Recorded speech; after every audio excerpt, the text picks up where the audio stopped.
I've got a confession slash problem slash addiction in Yu-Gi-Oh right now. I don't really know how to explain it or like why or when it came about, but I'm a rarity whore. So if you guys are new to the channel, you might not know, I've been playing Yu-Gi-Oh for quite a long time, like 10 years competitively, and then I actually got into it in like 2002, 2003. I've never really been a rarity whore. I've always kind of been I'll get the rarity that I can get of a card. You know, I'm the type of guy who will take a like gold rare version of a card, or I'll take, you know, the common reprint from the starter deck, or just I'll have, you know, mismatched cards like, you know, one gold rare, one super rare, and one common version of like this card, like just whatever I can get. Whatever I can get, I'll use it in my deck, that's fine. I've also never really been like a binder type person. Like I don't, you know, I've had trade binders at different points, and I like kind of organizing them and stuff, but I've always accepted that it's not, you know, I never had like a lot of expensive cards. I never spent a lot of money on Yu-Gi-Oh! Until recently. I don't know when it started or exactly why, although I have hunches, but nowadays I just love buying holo cards, especially staples. I love buying holo staples. I like so many, you know, random just staple cards. I've been impulsively like compelled to purchase these cards, and I don't know why. Like for example, Scapegoat. I recently just like impulse bought 3 secret rare Scapegoats from like Legendary Collection. I think it's Yugi's World they come from, and they're like 10, 12, 14 bucks each. And like, I know I shouldn't be spending this money, but like last night I was on TCG Player just like sitting there like contemplating like, Paul, don't buy this. Like you don't need this. I have plenty of like common Scapegoats. I was like, but I want secret Scapegoats. And it's been happening for everything. Like when Mind Control came off the ban list, I was like, I gotta get like a playset of like ultra Mind Controls. And I did. And so like now I have like these ultra rare Mind Controls. And like I wanted like, oh, it'd be cool to have like ultra rare like Mind Crush or super rare Mind Crush. And I've been doing it with so many things. I just want like playsets of, you know, staple cards, Imperial Iron Walls, and like, you know, all like it's mostly like those side deck cards. You know, just like kind of those staple slash side cards that just kind of go from deck to deck to deck. You know, holo MSTs, and you know, I like secret rare Cosmic Cyclones. It's so weird, and I don't know why, but like I said, I've got a hunch. I think that the story of why it is because when I first got into competitive Yu-Gi-Oh, I was still a noob. You know, like I didn't really know. I was playing budget decks. I was playing honestly bad decks. But I would go to like regionals and stuff, or I would go to locals, and I would see like, you know, some of the older players who had like their binders of good stuff, and they always had these binders of just like play sets of high rarity versions of the same cards I had. They would have like the 3 secret rare Thunder Kings, whereas I was like, you know, just waiting for the reprint. Or they would have like the ultimate rare Allure of Darkness, and I was like using that super rare reprint from back in the day. Or like, you know, I was using like a Stardust Dragon, you know, the rare or whatever, like super reprints, and they would have like ultimate rare ones. And I was always jealous. Like, I was never jealous enough to, I guess, pursue those cards myself. Partly because I was in like junior high, high school. I didn't have the money to. I couldn't buy these cards. I couldn't trade for them. But now, like, and even when I got like more money, like towards college and stuff, and started working, I still didn't like spend money on Yu-Gi-Oh. I've never been like a spend like lots of money on this game. I've kind of been more of like a trader, but now I can't control myself. Like I impulse buy like holo cards, and the thing is, it's rarely like, you know, the new holos, like when a new like Dragonic Diagram comes out. I'm not really like in a rush to buy that stuff, although lately that's kind of changed too. But like it's weird. I'm just buying more holo cards. I'm also becoming a hoarder as well.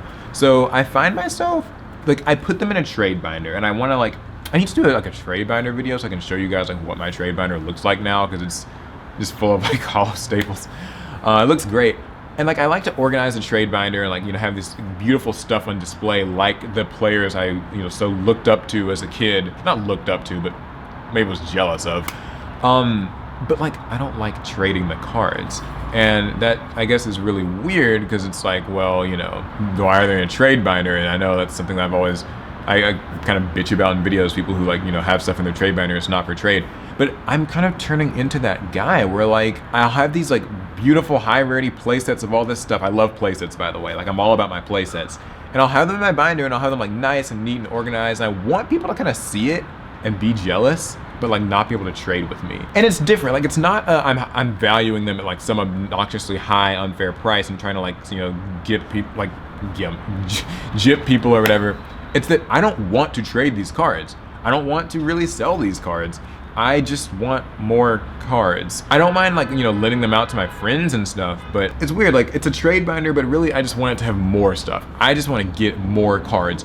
I don't care like so much to get rid of the cards. So maybe that's why I've just started like just buying more cards. I don't know, it's weird. I guess the question is like, does this make me a bad person? Has like anyone ever, you know, gotten to this point like recently or ever? Like I don't know, because nowadays I'll buy these decks and I want to like max rarity them. Like I used to just, like I said, I used to settle for like low rarity versions of decks, but nowadays I want to get things in high rarity. I want to get like a max rarity spellbook deck. Haven't done that yet. I want to get a max rarity mermail deck. Haven't done that yet. I know that's going to be really expensive. Even now I'm building a couple of different decks like Invoked, and I kind of want to get like a high rarity version of like the Invocations, which I don't have yet, but like I might work on. But like I like the idea of like every card in my hand being hollow and like every card in the deck just like being hollow. Like I remember like when Lightsworns were big was kind of when I was getting into the game, and like people would draw like a hand of cards and it would be like their whole hand was like worth like $400. Like their hand would just be like, you know, Secret Judgment Dragon, Ghost Honest, Ultra Rare, Solar Recharge, and Wolf, and like, you know, Lumina, and all these things. I was just like, this is crazy. Like everything is rare, like high rarity, even the staples, even the Monster Reborns, the Mirror Forces, and the Foolish Burials. And it's like I was jealous. So as an adult, I've been like indulging in that. Like I guess the question is that wrong? Like, do you guys do this? I feel like I'm just indulging in like a hobby. Because you know what they say about hobbies, like, you know, when you're an adult and it's your money, you can indulge in whatever hobby you want. You can be a little like splurgy if it's something that's important to you. And for some reason I found Yu-Gi-Oh cards are like feeling that. I don't know if it's like an addiction or a problem, or if that kind of maybe makes me like a bit of a like rarity whore or a snob, but it's my thing. And it kind of brings me this weird joy, maybe an unhealthy joy, but a weird joy. So I don't know, I thought I would share that with you guys. I thought maybe like you guys could relate, or maybe this just makes me a prick, I don't know.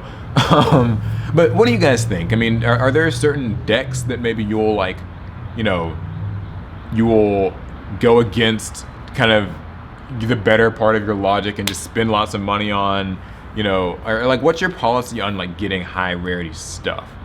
Are people like me bad? I don't know. Let me know down in the comments. I really don't want to know what you guys think. But anyway, that's the video. Hopefully you guys liked it. Hopefully maybe it's relatable, or maybe it's not. But if you want more Yu-Gi-Oh discussions and stories like this, you're new to the channel, be sure to hit subscribe, hit the bell so you're notified of all new videos. And yeah, it's gonna be it. I will see you guys in the next one. Oh yeah, and maybe like if you guys want to see what my newer, kind of more recent high rarity binder looks like, give this video to like 1,000 likes and I'll show it, because it's actually kind of a marvel I'm working on. So, alright, it's gonna be it. I'll see you guys in the next video. Later.